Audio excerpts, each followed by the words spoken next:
میں نے یہ تو کہا تھا کہ میں سعودیہ سے گولڈ بنوا کے لایا ہوں، لیکن جو میں نے رسید دکھائی ہے وہ جلد بازی میں رسید ادھر کی میں نے دکھا دی، اور پھر میں لوگوں کے سامنے ظاہر بھی ہو گیا کہ اس کے پاس اتنا زیادہ گولڈ ہے، سعودیہ سے بھی لایا ہے اور ادھر سے ابھی اس نے بنوا کے رکھا ہے۔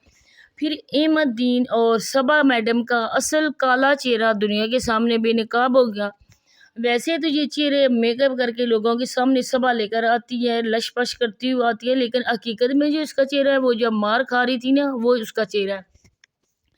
بالکل یہ لوگ بلوچ خود کو کہتے ہیں لیکن بلوچ نہیں ہے، بلوچ عزت دار ہوتے ہیں، بلوچ جو ہوتے ہیں نا وہ دوسروں کی عزت کرنے والے ہوتے ہیں۔ ہمارے بھائی ہیں بلوچ، ہمارے سبسکرائبر ہیں ماشاءاللہ سے الحمدللہ اتنے اچھے ہیں، اللہ پاک ان کو سلامت رکھے۔ بین جی سے بات کرتے ہیں، بین جی سے بات ہی وہ ختم کرتے ہیں، ایسے کہتے ہوئے ختم کرتے ہیں اور رسپیکٹ ہمیں دیتے ہیں۔ میں کہتی ہوں اللہ پاک ہر کسی کو ایسا ہی بنائے۔ اور دوسری بات یہ کہ ان لوگوں نے یہ اتنا زیادہ ڈرامہ گڑھا ہے۔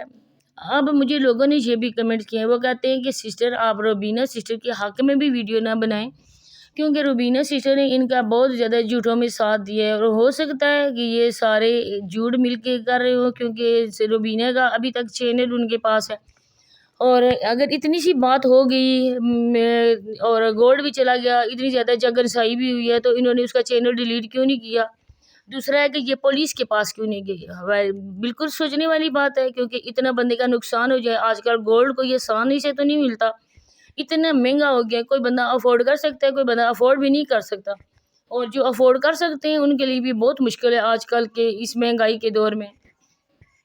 اور پھر اس نے کوئی کمپلین بھی نہیں کی، نہ ہی اس نے کسی پنچایت کو اکٹھا کیا، اس کے گھر لے کر گیا کہ تم کوئی قسم تسلی وغیرہ دو۔ تو یہ بات دیکھ کے نا بندہ کا جو دماغ ہے نا وہ واقعی مفلوج ہو جاتا ہے کہ ایسی اگر باتیں اتنا کچھ ہو گیا، چوری ہو گئی، جس کو وہ بہن سمجھتے تھے، جن ایک دوسرے پہ اتنا ان کا ٹرسٹ تھا، تو پھر تو بات سوچنے والی ہے۔ لیکن بات وہیں آ جاتی ہے کہ قسم اٹھانے والی بچوں کی، جب اس نے قسم اٹھائی ہے روبینہ سسٹر نے، تو ہم نے یقین کر لیا۔ لیکن واقعی بہن بھائیوں کی باتوں میں بھی دم ہے کہ چینل اس کے پاس ہے اور مسلسل وہ ان کے خلاف ویڈیو بھی ڈال رہی ہے، تو ان کے چینل اس نے کیوں نہیں ڈیلیٹ کیا؟ پھر اس نے چینل لیا کیوں نہیں؟ وہ بھی بندے اکٹھے کر کے لے کے جا سکتی تھی، میرا چینل واپس کرو، محنت میں کر رہی ہوں اور چینل آپ کے پاس ہے۔ تو ظاہری بات ہے یہ جو باتیں نا کوئی بندہ کانوں سے نہیں کھاتا، منہ سے کھاتا ہے نا، تو ہر کوئی دماغ رکھنے والا انسان ان باتوں کو چھوٹا بالکل نہیں لیتا، اور ان کی عادت ہے آئے روز یوٹیوب پہ ڈرامے کرنے کی۔ پھر جو بات ہے وہ اس نے کہا تھا کہ گولڈ ہے نا وہ کسی اور کا بھی تھا، صرف میرا نہیں تھا۔ اب دیکھیں گھر ہوتے ہیں انسان کا اپنا ہوتا ہے، گاڑی انسان کی اپنی ہوتی ہے، جو مال و دولت ہوتی ہے نا اپنا ہوتا ہے، اس میں وراثت والوں کا حصہ ہوتا ہے جو ہمارے وارث ہیں۔ اب کوئی گلی محلے آس پڑوس کا تو بندہ ہمارے ساتھ شراکت نہیں نہ کر سکتا۔ اس کا گولڈ تھا اور صبا کا تھا، اس میں کس کی اور شرکت داری تھی؟ کس نے اس کے ساتھ گولڈ خریدا تھا؟ اور وہ بندہ اتنا پاگل، اتنا بیوقوف بندہ تھا کہ پیسے ڈال کے دونوں نے گولڈ خریدا اور رکھ دیا احمد دین مسلی کے گھر۔ سوچنے والی بات ہے نا۔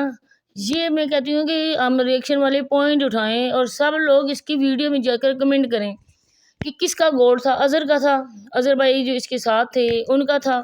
ویسے تو وہ سانجھی ہر چیز کی ہوتے ہیں، سانجھی ہوتی ہے ان کی چیز، مطلب کہ آپ سوچ سمجھ سکتے ہیں کہ کیا کیا چیز سانجھی ہوتی ہے۔ تو پھر انہوں نے کیوں نہیں اس بات کا پوچھا اور اسے بتایا کیوں نہیں کہ گولڈ کس کا تھا؟ اس کی بیوی کے علاوہ اور کس کا گولڈ رکھا ہوا تھا اس کے پاس؟ جو گولڈ چلا گیا کہتا ہے اب اس کو میں خود سے پیسے دوں گا، میں اس کو کیا جواب دوں گا جس کا گولڈ تھا؟ انتہائی کمینہ انسان، انتہائی جھوٹا انسان، عمرے کا پاس بھی نہیں رکھا۔ ان کے ڈرامے پہ مجھے افسوس نہیں ہوا، مجھے جو افسوس ہوا ہے وہ اس بات پہ ہوا ہے کہ انہوں نے ڈرامے کیے تھے اور عمرہ کیا تھا، اور عمرے کا ان لوگوں کا کوئی اور اس بات کا میرے دل میں بہت زیادہ دکھ ہے، کیونکہ اللہ پاک ہمیں اس گھر کا مہمان بناتے ہیں اور ہم لوگوں کو سوچنا چاہیے اللہ پاک نے ہمیں ایک اور موقع دیا ہے گناہوں سے توبہ کرنے کا، اللہ پاک کے بتائے ہوئے رستے پہ چلنے کا۔ اللہ پاک نے ہمیں موقع دیا اور ہم اس آزمائش پہ پورا اتریں۔ انسان کے ساتھ شیطان ہوتا ہے اس کو ورغلانے کے لیے، لیکن انسان کا عقیدہ بھی ہونا چاہیے کہ ثابت قدم رہنے کا۔ تو اس انسان نے تو بالکل بھی نعوذ باللہ عمرے کے تقدس کو بھی اس نے مجروح کر دیا، ساتھ اس کی بیوی برابر کا ساتھ دے رہی ہے، اس کی امی ابو بھی ساتھ دے رہے ہیں۔ اگر وہ منع کرنے والے ہونے تو اس کو کان سے پکڑ کے بولیں بیٹا جی یہ بات تم کیا کر رہے ہو، ابھی تو ہم اس اللہ پاک کے گھر سے ہو کر آئے، ہم اتنی مقدس جگہ سے ہو کے رہے اور اللہ پاک نے ہمیں اس قابل سمجھا تو ادھر بلایا، پھر تم وہی جھوٹ کر رہے ہو۔ لیکن افسوس کے پیسے کو دیکھ کر آج کل ماں باپ کے بھی آنکھوں پہ پٹی بن جاتی ہے، وہ بھی اولاد کو سیدھا راستہ نہیں دکھا سکتے۔ تو کہتے ہیں اگر اولاد ایسی ہوگی تو اس کا سارا گناہ اس کے ماں باپ کے سر پہ جائے گا۔ تو بس یہی باتیں آپ لوگوں کے ساتھ ڈسکس کرنی سی۔ اب چاہتی ہوں اجازت میں دیں نیکسٹ ویڈیو میں، تب تک کے لیے اجازت، اللہ حافظ۔